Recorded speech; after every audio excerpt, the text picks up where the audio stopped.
Good afternoon, and apologies for disturbing your Saturday.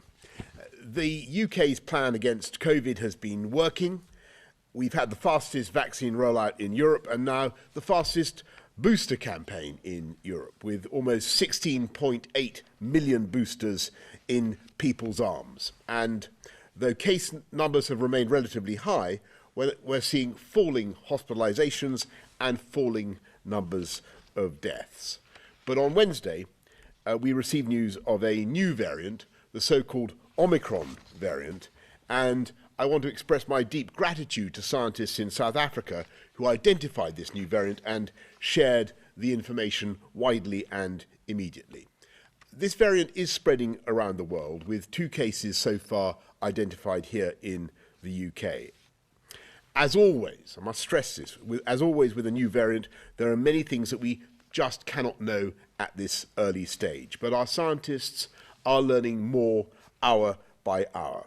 And it does appear that Omicron spreads very rapidly and can be spread between people who are double vaccinated.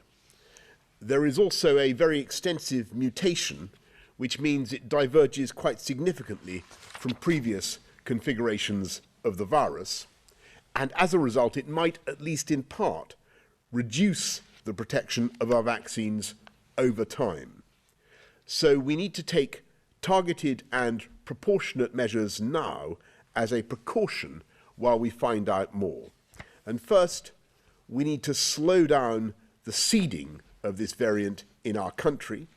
We need to buy time for our scientists to understand exactly what we're dealing with, and for us to get more people vaccinated, and above all, to get more people boosted, as well as to help our NHS prepare in what is already a challenging winter. So yesterday we took steps to protect the UK against the variant coming here from southern African countries, and earlier today added 4 more countries to the red list. But we now need to go further and implement a proportionate testing regime for arrivals from across the whole world. So, we're not going to stop people travelling. I want to stress that. We're not going to stop people travelling, but we will require anyone who enters the UK to take a PCR test by the end of the 2nd day after their arrival, and to self-isolate until they have a negative result. Second, we need to slow down the spread of this variant here in the UK, because measures at the border can only ever minimise and delay the arrival of a new variant rather than stop it altogether.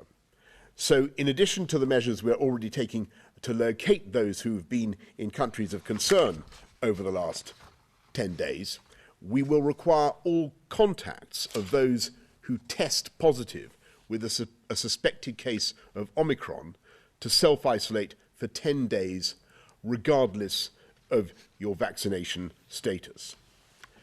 We will also go further in asking all of you to help contain the spread of this variant by tightening up the rules on face coverings in shops and on public transport.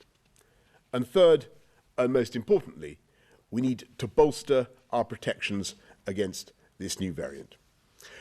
We don't yet exactly know how effective our vaccines will be against Omicron, but we have good reasons for believing they will provide at least some measure of protection. And if you're boosted, your response is likely to be stronger. So it's more vital than ever that people get their jabs and we get those boosters into arms as fast as possible.